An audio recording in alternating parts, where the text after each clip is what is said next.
Hey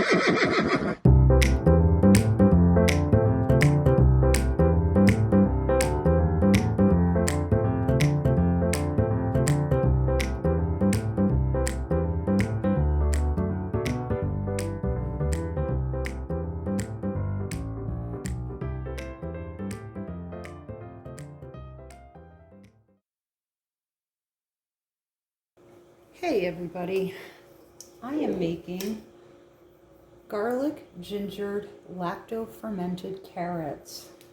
What's in this bowl right now is about 20 extra large sweet carrots that I picked up from the organic farm.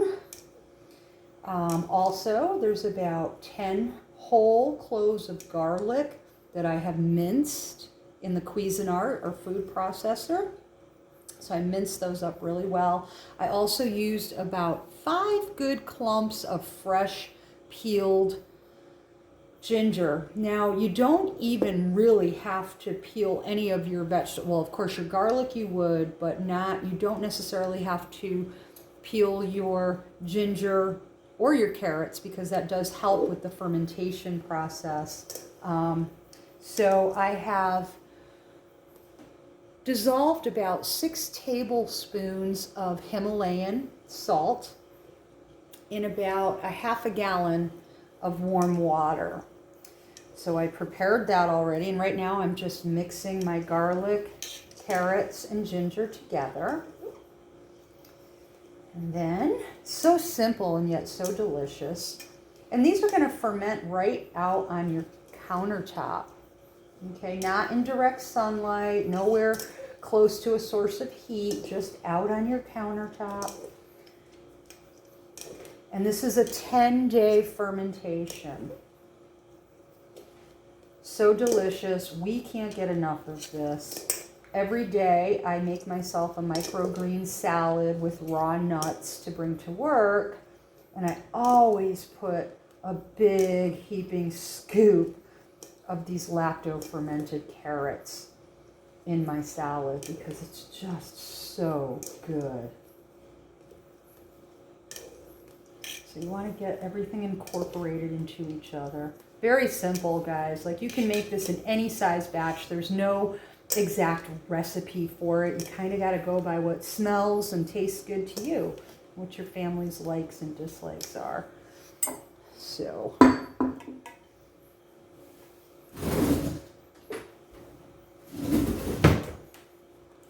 make sure that you can see what's happening here. This is what I use for canning, obviously. And for me, I'm not using weights because you need to weight your food. Always has to be below the brine so that it doesn't get contaminated. I use these great fermentation springs, and then I have these caps that actually came with the rings, and Ball makes them, and they do have a little perforation in the cap, and that allows the gases to escape while it's fermenting, because otherwise, if you're not going to use this method, you can use cheesecloth and then use your jar rings around them too, and then you won't have to burp it. But if you don't do that and you do cap it with the ring and lid, you will have to burp it once or twice a day because those gases will build up and they will explode and make a very big mess. So we don't want that.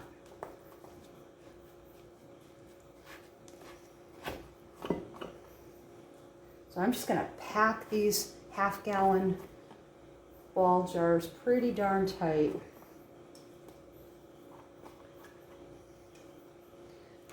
Now, I haven't even brushed my hair today, and that's why I will not be seen in this video. I'm going to go get something to pound these down and pack these really well.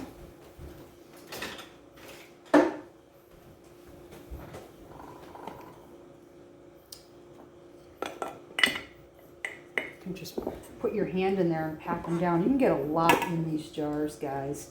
Really pack them well. There's no rules about they have to be packed loosely. Absolutely not.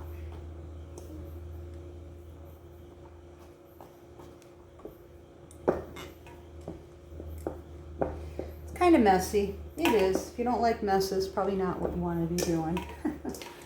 Although you can put in the comments below if there are ways that you do it, which are less messy. I haven't found it yet. I manage to make a mess no matter what I'm cooking.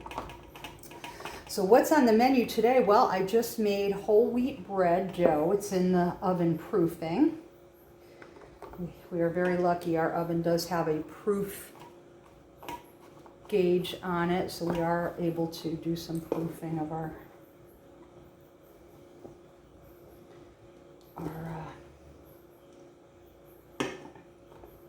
breads. And then we're going to have scalloped potatoes and ham tonight. And I'm thinking about making a cashew milk to make the roux for the scalloped potatoes and ham. Alrighty, now I'm going to add my brine. And again, I did a half a gallon of warm water to 6 tablespoons of red Himalayan salt. Don't use your regular iodized table salt, people. You will have contamination, and you're allowing all those bad chemicals in as well. You don't want that. All right. Let's see what we get here. Now I'm going to put you want to clean this up, make sure there's no food, because if any of the food gets up at the top above the brine, it could contaminate all of your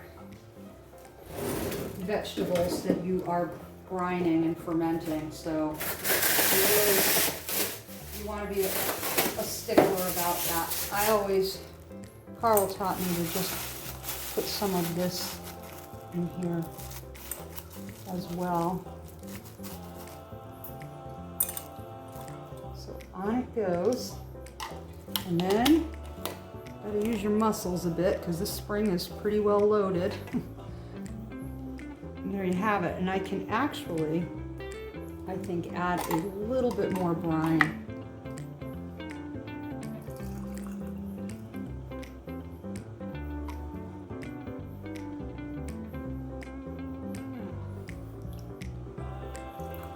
This is so yummy, guys. Oh my gosh. I can't even tell you. It's so good. And so there you have it. Now it's going to go on the counter and sit for 10 days.